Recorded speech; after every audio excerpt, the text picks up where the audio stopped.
Hey guys, welcome back to another video. Now today we're looking at the other ITX board that was kindly sent out by Scan.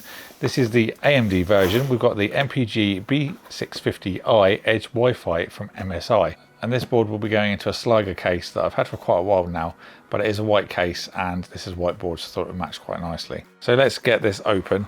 And again, a big thank you to the legends at Scan. They really do help me with getting things that otherwise I couldn't. So for example, graphics cards, they're usually on rotation, really difficult to get because there's only a couple, for the whole country.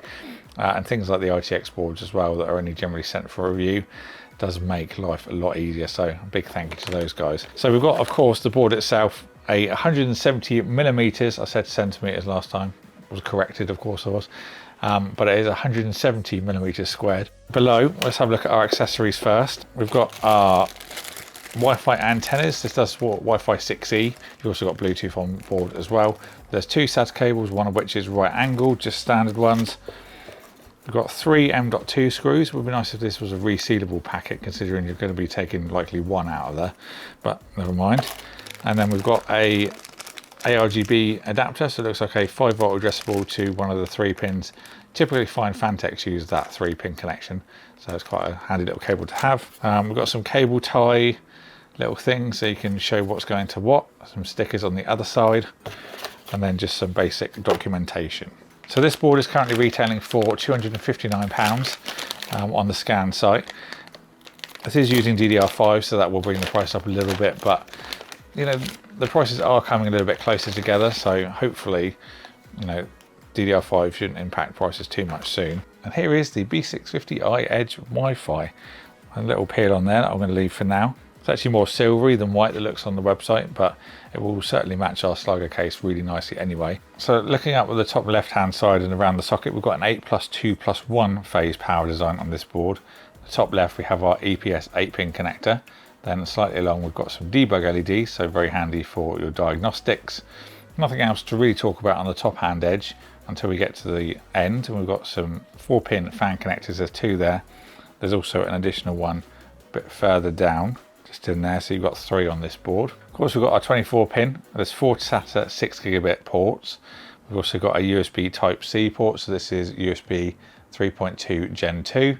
And then we've also got a USB 3 header for Type A, so this is USB 3.2 Gen 1. Just tucked slightly to the left of that, there is a 5-volt addressable. This is a Gen 2 ARGB header. The memory slots, this will support up to 128 gigabytes of 6600 megatransfers per second. That's on an overclock. You can push it high if you want to go manually as well. That's just what you'll get with the XMP, AMD's equivalent of. I do love the chunky VRM that we have though.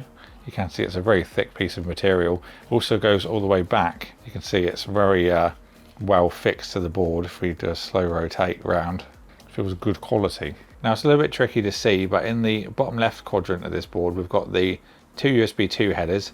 There's also our front panel connectors and also front panel audio if you want to connect that up as well. Also, if anyone's wondering, the CMOS battery is literally on the end of the I/O there. So PCI lane, this is a Gen 4, there isn't any Gen 5 support on this board, so just something to bear in mind if you're looking to go, really future-proofing, but for the majority of people, Gen 4 is more than adequate anyway. In terms of storage, we have got actively cooled, as you can see from the little fan on there, a very small little diddy one. On the back of there, we've got a thermal pad to help the heat dissipation. There is obviously a bit that's been milled out for the fan to go through, but otherwise it seems like a pretty solid piece of material. That will support up to 80 millimeters of Gen 4 drive. Be careful as well when you put that cable back down, because as it is now, I would literally be sandwiching it between the SSD if I was to install one. So make sure you definitely tuck that round so you don't interfere with the cooling. As that's actively cooled, I'm not sure how loud that's going to be. That's something we can look into in the future. But as I think it's the first motherboard I've actually used with an actively cooled SSD, so we shall see how the temperatures go as well. There was also an additional M.2 slot on the back, again up to 80 millimeters with Gen 4 support. So for rear I/O on this board, we have got a flash BIOS and also a clear CMOS buttons, which I do love to see, really handy to have. We've got a HDMI out, so if you want to do any diagnostics, for example. First 2 blue USB ports, these are USB 3.2 Gen 1, and then we've got an additional 3 which are USB 3.2 Gen 2. We've got a USB Type-C, which is a USB 3.2 Gen 2x2, so 20 gigabits per second. There's a 2.5 gig LAN, also a Wi-Fi 6E antennas, and then some basic audio options along the bottom. So let me know what you think about the MSI B650I in the comments box below. I'll add the product links and everything in the description box if you want to pick one up. A big thank you to Scan as well for supporting all these ideas that I come up with, especially when I can't get things normally like rotation samples and things. It really does make life a lot easier, and I can give you guys some hopefully more entertaining content than I would be able to otherwise. So thank you for your support, guys. I really do appreciate it. Thank you everyone for watching. I hope you enjoyed the video. Get subscribed and ding the bell so you don't miss the stuff that's coming up. Thank you all for watching, and I'll see you all in the next one.